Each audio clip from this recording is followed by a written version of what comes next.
They say your land is your sanctuary, a place where the noise of the world fades and your own rules apply. And for a while, that was true for me. I had my slice of heaven just west of Pine Hollow, nestled in the folds of a forgotten ridge line where the air still smelled like bark and lake water, and the silence was broken only by the slow breath of wind through pines. 10 acres, mostly woods, with a spring-fed lake at the center. I called it Echo Lake. It was mine, or so I thought. The day it all changed started off like any other. Me and Buckme golden retriever with more heart than sense were out by the water's edge. He'd found himself a turtle shell and was busy trying to figure out if it was food or toy. I had my old Nikon camera, hoping to snap a shot of the morning mist curling off the lake. Then I heard her. "You can't be here." That voice cut through the trees like a rusty nail on glass. I turned, and there she was, Marilyn Dunfield, president of the Sweet Brush Bend HOA, marching toward me through the willows like she owned the very oxygen we breathed. Phone already in hand, recording me like she'd caught Bigfoot poaching fish. "This is a restricted shoreline," she barked. "HOA Bylaw 14, subsection B. You're in violation of the Quiet Waters Mandate." Now, I knew Marilyn. Everybody in Sweet Brush Bend did. She was the kind of woman who laminated her grocery lists and measured lawn grass with a ruler. But this was next level. I lowered my camera, tried to keep my tone even. "Marilyn, this is my property. I have the deed, the survey, everything. The HOA line ends half a mile back at the blacktop." But she wasn't hearing it. She was panning her camera across my camp setup, a modest little tent, a cooler, my fishing gear stacked neatly. Nothing wild, just a quiet weekend by the water. "That tent is an unauthorized structure. It's an eyesore. What if your waste contaminates the ecosystem?"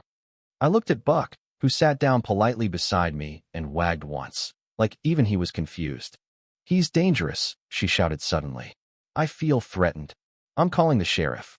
Next thing I knew, Marilyn was on the phone with 911, painting a picture of some deranged squatter with a wild dog.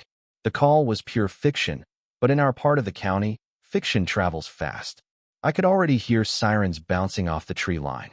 When the deputies arrived, I kept my cool, explained who I was, showed them my documents, even walked them to my truck where I kept a laminated copy of the deed, property lines highlighted in orange. Buck just sat beside me, tail thumping softly, eyes full of worry. The older Deputy Grayson, I think his name was, read through the paperwork and finally turned to Marilyn. "Ma'am, this man is on his own property. You are, in fact, trespassing." Her face went pale, then red, then something darker. She didn't apologize, didn't even look at me, just turned and stormed off, muttering about not being over. And I should have let it end there. I should have packed up, filed it under unhinged HOA drama, and gone back to my fishing. But it didn't end. See, I've dealt with difficult people. Spent 28 years in logistics, managing egos, emergencies, and bureaucrats. I know when someone isn't just on a power trip, but hiding something deeper. Marilyn didn't just want control, she needed it. Desperately. And she wasn't going to let Echo Lake slip through her fingers. That night, I checked the trail cameras I'd set up around the lake. I mostly used them for wildlife. Saw deer, raccoons, the occasional fox. But around 2:30 a.m., my camera by the dock picked up something else. 3 figures. One was definitely Marilyn, that helmet of blonde hair unmistakable even in grainy night vision. The other 2 were her twin boys, Lucas and Shane, both well into their 20s, both trouble since high school. What I saw made my stomach turn. They weren't just trespassing. They were staging something. One son was slashing at the air where my tent had been, dramatically pantomiming a destruction that hadn't happened. Marilyn was recording it, whispering something I couldn't quite make out. Then they moved to the lakeshore and I saw them scatter something into the mud. My blood ran cold. Fishing hooks. Dozens of them. I checked another camera. A better angle. Lucas kneeling, carefully pressing the barbed hooks into the soft trail Buck always took to the water. One was even hung from a low branch, right at snout height. I could hear them, barely, but clearly enough. Teach the old hermit a lesson. Ruin his dog. That mutt's got no place here. That was it. That was war. The next morning, I didn't sleep. I printed screenshots, backed up the footage to 3 USB drives. One I gave to Dave, my best friend, and the kind of guy who keeps everything in labeled folders. Another I kept on me. The third, I left with Charlie, the old-timer who lived up the ridge, just in case. Then I walked down to the lake with Buck on a leash, scanning the path. The sun was just rising when I spotted them again, Marilyn and her boys, standing near my old fire pit, smug as kings. "You really ought to leave," she said, voice sweet like antifreeze, "before something unfortunate happens." "I know what you did," I said, holding up my phone. "I saw everything. Trail cams don't lie." Lucas stepped forward, smirked. "So what? You gonna call the cops?" "Already did," I said. Then he lunged. Fast. Knocked the phone from my hand. Shane swung a canoe paddle like a bat and caught me across the shoulder. I hit the ground hard. Buck barked, lunged and yelped. Badly. His paw bleeding where he'd stepped into the trap. Something in me snapped. I scrambled up, grabbed my walking stick, and drove it hard into Shane's stomach. He doubled over, but it gave me just enough time. I scooped Buck Uff's heavy, over 70 pounds, but adrenaline is a hell of a drug. I ran. Through the brush, up the ridge, to my truck. Later that afternoon, after the vet and the ER and enough painkillers to forget my name, I sat in the sheriff's office, handing over every bit of footage, every map, every record. Sergeant Grayson took it seriously. Very seriously. The raid on Marilyn's home turned up everything I hoped and more.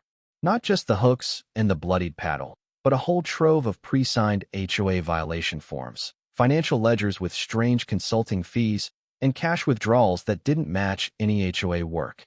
Turns out, Marilyn wasn't just a bully. She was an embezzler. Within weeks, she was arrested. Her sons too. Charges included aggravated assault, animal cruelty, filing a false report, and wire fraud. The community? They rallied. Turns out, I wasn't the only one she'd strong-armed with fake citations and backroom threats. A group of residents formed a coalition, hired a lawyer, and started digging through HOA finances like archaeologists unearthing corruption. The trial was something else. Local media had a field day. They showed the trail cam footage in court, played the audio, showed pictures of Buck's injured paw. When the forensic accountant testified, jaws dropped. Marilyn had stolen over $200,000 in fake HOA fees over the years. It wasn't just pettiness, it was organized extortion. Guilty. On all counts. Marilyn got 18 years. Her sons got 7 and 5. The HOA was dissolved, then rebuilt from scratch by residents who cared about their neighbors more than bylaws. And me? I got my piece back. Buck still has a limp when the weather changes, and I've got a scar across my shoulder that aches some mornings. But I also have a new mailbox from the community, a new gate they helped me build, and every sunrise at Echo Lake to remind me what we fought for. I still think about what Marilyn said that first day that I was violating serenity. Funny thing is, serenity wasn't something she ever understood. It's not in rules or fences. It's in knowing you stood your ground, protected what mattered, and walked away with your head high. And now, I'll ask you this. How far would you go to protect your peace? Let me know down in the comments. If you've ever faced something like Thieves a Neighbor, an HOA, a fight you didn't ask for but couldn't walk away from, share your story. Someone out there probably needs to hear it.